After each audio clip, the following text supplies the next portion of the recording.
Wilujeng Sumping di Rebo Nyunda ngamumule kabudayaan Sunda.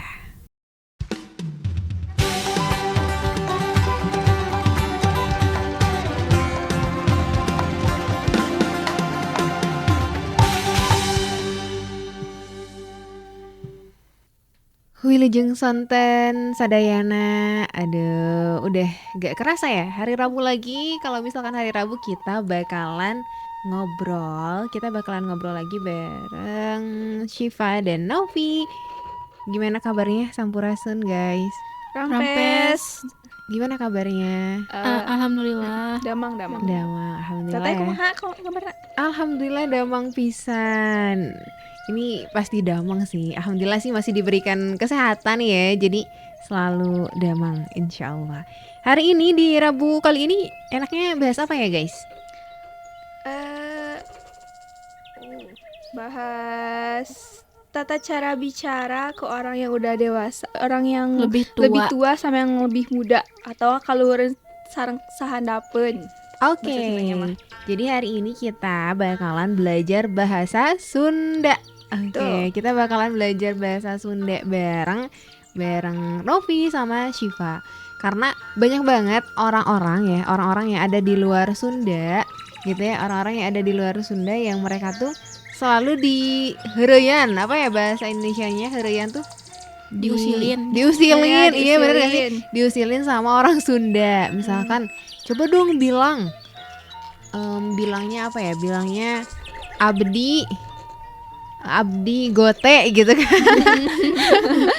Orang mah bilangnya artinya tuh kamu cantik ataupun kamu ganteng. Tapi padahal mah artinya itu adalah kamu jelek gitu ya. Iya. Atau misalkan orang-orang luar Sunda yang diajarin kayak kamu bilang dong aing udah makan. Nah, itu kan agak salah ya ngajarinnya. Kasar. Jadi kita yang sebagai orang Sunda ngedengerin kaget gitu kan. Nah, hari ini kita bakalan bahas ataupun kita bakalan belajar bareng tentang bahasa Sunda. Karena di Sunda tuh kita belajar ataupun ada aturannya dalam berbicara bahasa Sunda. Jadi kalau misalkan di Indonesia kata yang menunjukkan aku tuh ya udah aku satu aja kan. Tapi kalau di bahasa Sunda itu beda-beda. Gimana kita ke teman tadi ya, teman sebaya, ke yang lebih muda ataupun ke orang dewasa itu beda-beda. Kalau misalkan kita salah menempatkan katanya itu pasti dianggapnya nggak sopan. Bahkan ke ke hewan juga sama kan. Hewan juga ada kata tersendiri yang diberikan kepada hewan gitu. Kita mulai dari kata apa guys? Aku pengen mulai dari kata aku. Aku kalau bahasa Sundanya ada apa aja? Abdi. Kuring itu apa sama? Iya sama. Kuring. Terus bahasa kasarnya itu ada aing. Urang. Terus apa lagi ya? Oke, berarti ada 4 ya. Jadi aku kalau dalam bahasa Sunda itu kurang lebih ada 4 lah ya. Pertama adalah abdi, kemudian ada simkuring atau kuring gitu ya, ada urang, sama ada satu lagi aing. Abdi deh. Udah tadi. aing gitu ya. Persib nu aing ya. Gitu kan, Persib nu aing jene. Nah, ini kita bakalan bahas ya tentang peruntukannya. Kalau menurut Syifa, antara 4 itu mana yang untuk anak yang lebih muda, ke orang yang lebih muda, ke teman sebaya sama orang yang lebih tua? Kalau menurut aku yang abdi itu untuk ke seumuran, kalau kuring tuh untuk yang lebih tua, kalau aing itu untuk aing buat teman sebaya nggak sih aing tuh? Oke. Soalnya kayak nggak sopan. Terus kalau abdi bisa sih ke yang lebih tua juga. Oke, itu menurut Syifa. Jadi abdi ke yang lebih tua, kemudian teman sebaya aing, kemudian tadi yang lebih muda apa? Simkuring. Oke, itu kita kunci dulu jawaban Syifa. Ini kayak kuis ya. Kalau dari Novi? Kalau dari aku simkuring tuh buat ke orang yang lebih tua. Terus kalau abdi ke teman sama ke yang lebih tua juga bisa, ke yang lebih muda juga bisa. Iya. Terus kalau aing buat ke temen yang udah deket mana ya, yang lebih deket gitu. Terus apa lagi? Kalau yang lebih muda? Ke yang lebih muda lebih ke abdi kayaknya. abdi. Oke. Ya, betul ya. Jadi teman-teman, kalau misalkan kita mau ngomong sama orang Sunda ke orang yang lebih tua, kita bisa pakai kalau ada kata sim kuring, sim abdi, abdi itu tuh ke orang yang lebih tua. Tua. Karena itu kan sopan ya, sopan Iya. banget bahasanya itu tuh. Nah, kalau misalkan ke orang yang sepantaran, ya bisa juga kuring atau urang. Urang arek main bal gitu ya. Main bola, urang arek meli cilok gitu ya. Itu bisa pakai yang urang atau kuring geus mandi gitu, misal kayak gitu. Terus kalau yang lebih muda itu sebenarnya bisa juga urang juga bisa, ke apa namanya, abdi juga bisa. Cuman kalau aing itu adalah kata yang mungkin kalau udah deket banget bener sih, tapi tidak disarankan Tidak untuk menggunakan itu karena itu adalah bahasa yang kasar itu ya, itu abdi. Oke. Kalau bahasa Sundanya sudah Entos, anggeus, ada atos, ada entos, entos, anggeus. geus. Atos sama entos kita samain aja ya. Atos sudah ya. Atos sama geus. Geus. Oke, mana yang ada dua berarti ya? Mana yang untuk orang dewasa, mana yang udah yang untuk apa yang namanya? Ya sepantaran lah. Atos buat orang yang udah lebih dewasa kayaknya. Lebih tua bener ya. Lebih tua. Kalau enggeus tuh buat ya sepantaran. Sepantaran atau misalkan ke yang lebih muda juga gak apa-apa gitu kan. Jadi kalau misalkan ke orang yang lebih tua kita pakainya atos. Misalkan aku sudah abdi atos gitu. Nah sekarang abdi atas makan ada apa aja guys? Ada Tuang, Tuang, emam, dahar. dahar, Ada juga bahasa kasarnya tuh lelebok. lolodok, Lolodok. lolodok ce. Oh iya. Heeh. Terus apa lagi sih? Tuang udah. udah Tuang udah. Tuang, emam, nodenya. hilap deui euy. Tuang ada neda, Oh iya, Neda. neda. ada emam, ada dahar, kemudian ada lolodok. Lolodok, ada nyatu. Nah, ini kalau Nyatu. kalau makan tuh banyak banget. Ya. Apa Nop tadi kamu mau bilang apa? Kalau nyatu tuh buat lebih ke hewan tuh sih. Iya, Iya. benar. Buat ke hewan. Nah, ini juga teman-teman kalau misalkan kita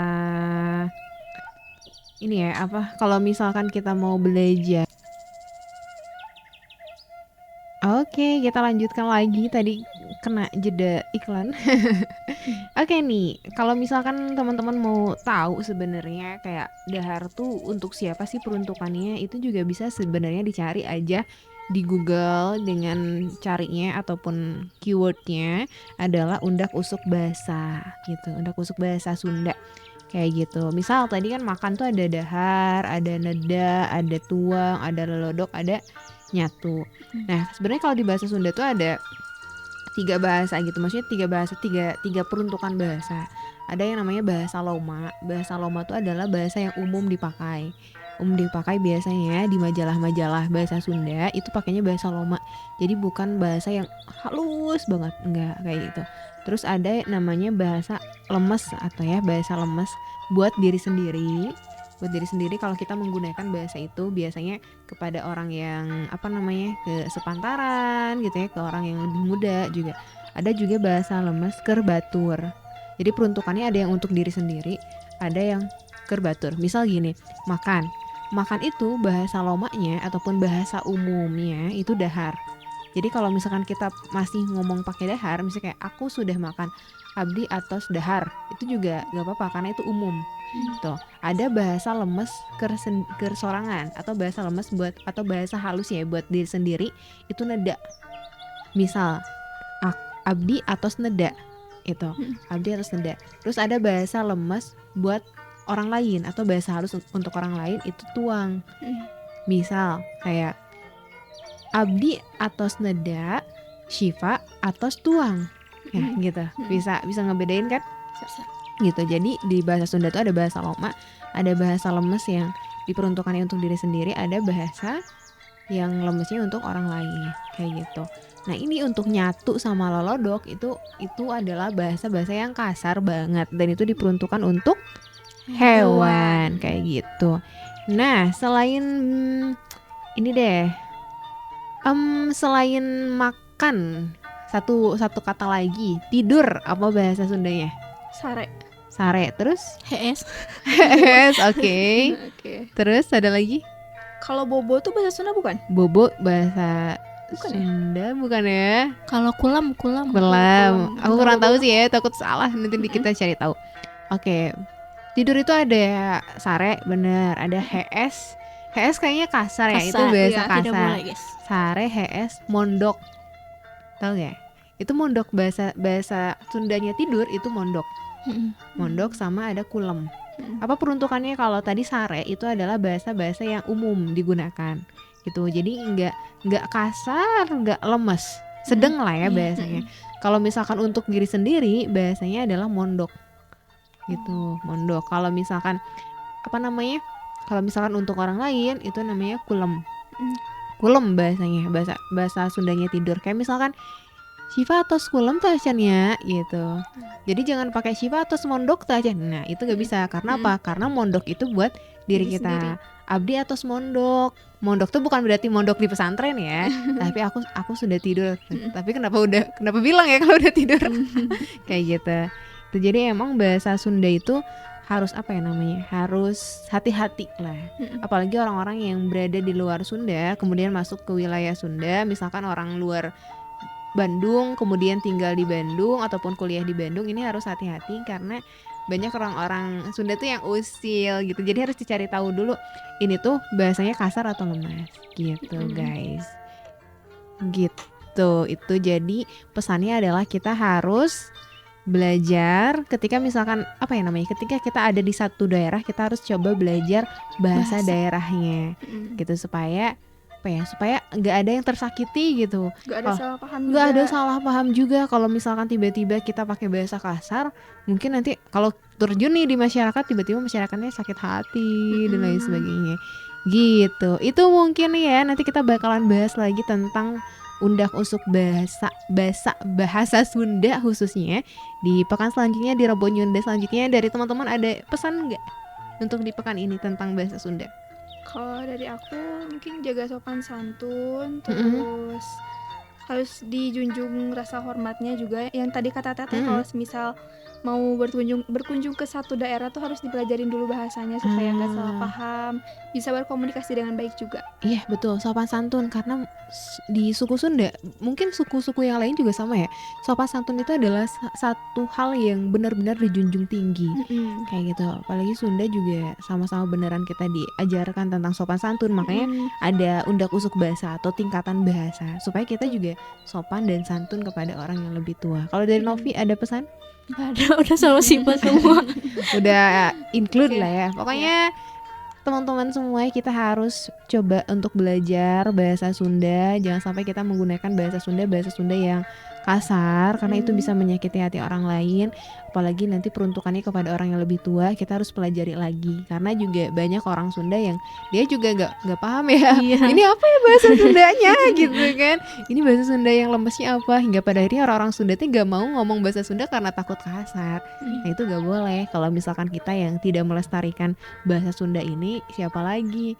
Apalagi nanti kalau kita punya anak, harus diajarkan lah ya bahasa Sunda sebagai bahasa ibu. Anak-anak kita paham tentang bahasa Sunda dan bisa menyampaikan bahasa Sunda dengan baik dan benar. Gitu guys. Itu mungkin ya di Rebo Nyunda kali ini, dan kita bakalan ketemu lagi di Rebo Nyunda pekan depan. Semoga ada umurnya. Sampai jumpa. Dadah. Dadah guys.